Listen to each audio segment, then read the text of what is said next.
តណៃអ្នកមានមុខធម្មគ្រីដែលធំមួយដែលពុំពេញទៅដោយដែលពុំគឺជាពណ៌បៃតងនិងអាគារធំធំមកគ្រឿងផងដែរមើលទៅគួរឲ្យចង់រស់នៅខ្លាំងមែនទែនតើឥឡូវយើងទៅមើលនៅក្នុងទីមកគ្រឿងនោះនៅក្នុងប្រទេសមានប្តីប្រពន្ធមួយគូដែលតែនឹងរៀបការថ្មីថ្មោងប្តីឈ្មោះនាយបូរ៉ានិងប្រពន្ធឈ្មោះនាងរេជិនីតាំងតែពីរៀបការមករាល់ការងារទាំងអស់ក្នុងផ្ទះគឺបូរ៉ាជាអ្នករ៉ាប់រងទាំងអស់បានវិញ្ញាណជួរឲ្យបានឲ្យលឿនទៅហើយជួរបានហើយកុំភ្លេចតបខែអែលនៅរៀបចំបន្ទប់គេផងហើយលឿនទៅធ្វើការលះនៅបន្តិចទៅឆាប់បានហើយហើយនងអូនបញ្ញាចេញទៅដល់លេងនៅខាងក្រៅបានប្រពន្ធចាំការងារទាំងអស់ហ្នឹងចាំបងជាអ្នករ៉ាប់រងធ្វើអូនឯងទៅដល់លេងឲ្យសុបាយចិត្តចាស់នេះប្រពន្ធសំណាញ់មិនអីទីប៉ុន្តែបើសិនជាអូនឯងអាចមានពេលទៅនេះយកពេលដល់លេងនោះមកជួយការងារបងខ្លះវាក៏ល្អដែរបងមិនសូវហាត់ទទួលពីនិយាយចប់នាយបូរ៉ាក៏បានដើរចេញទៅចំណែកឯនាងរាជិនីអង្គុយរអូម្នាក់ឯងដោយនិយាយថាបើខ្ញុំយកប្តីមកបបាក់ដែរខ្ញុំយកមកធ្វើអី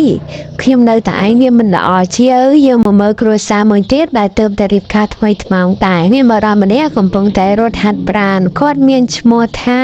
នីវិតនិងប្រពន្ធរបស់គាត់កំពុងដើរម៉ែវឈ្មោះថានាងបុផាហើយខ្ញុំទៅរកទិញម្ហូបតុបហូប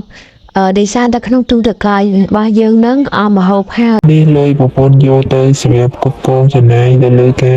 រៀបចំម្ហូបចាស់ណាប្រពន្ធសំណាញ់ហើយចាំបងនៅផ្ទះបងនៅរៀបចំផ្ទះសម្បែងបាយម្ហូបដល់ប្រពន្ធខ្លះកុំឲ្យប្រពន្ធនឹងហាត់នឿយតែឯងពេកអូនយកលើចាមកសម្លាញ់អូនទៅបញ្ញាមកវិញទេហើយបើសិនការងារហ្នឹងហាត់ខ្លាំងបងបាច់ក៏បានបងធ្វើតែការមកមុខក៏បានទោះឲ្យខ្ញុំនឹងធ្វើការងារអស់ហ្នឹងបន្ទាប់ពីនិយាយចប់នាងមើលផាក៏បានដើរចេញទៅឬការងារទាំងអស់អ្នកទាំងពីរតែងតែបែងចែកជួយគ្នាទៅវិញទៅមកដោយមិនលំអៀងទៅលើខាងណាឡើយ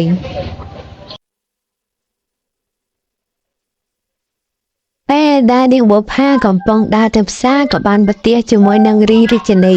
ហើយរាជនីក៏បានស្រែកបុផានាងឯងទៅណានឹងមិនបានជាអារ៉ាវអារ៉ាអីយល់ជាមែទៅមករៀបការឲ្យថ្មីក្នុងសោះនៅមើលទៅដូចកូន2កូន3អញ្ចឹងមិនចេះរៀបចំខ្លួនប្រាណសង្ស័យតែឯងនឹងប្រើប្រដេញពេកហើយបានតែដល់ថ្នាក់នឹងមិនដូចយើងសោះយើងហើយមិនទេបើប្រដេប្រពន្ធគ្នាមានជីវភាពប្រហាក់ប្រហែលគ្នាមិនមែនដូចឯងដែលបានប្រេជាមហាសិទ្ធិអ្នកមានចឹងហើយទើបឯងនឹងរៀងសំណុករៀងស្អាតនឹងក្មេងជាងមុនចឹងហើយអញ្ចឹងបានគេថាប៉ណាំងទូប៉ណាំងបានតែប៉ណាំងវិស្នាប៉ណាំងបានទេប្រកប្រាដូចជាឯងហាមចឹងសំតែនឹងមនុស្សប្រភេទឡើងហើយណាមួយវិញទៀតយើងមិនមើលងាយទេបានហើយឯងនឹងប្រយ័ត្នទៅរបទៅដល់លេងជ្រុំវិញនឹងភាពខាងក្រៅ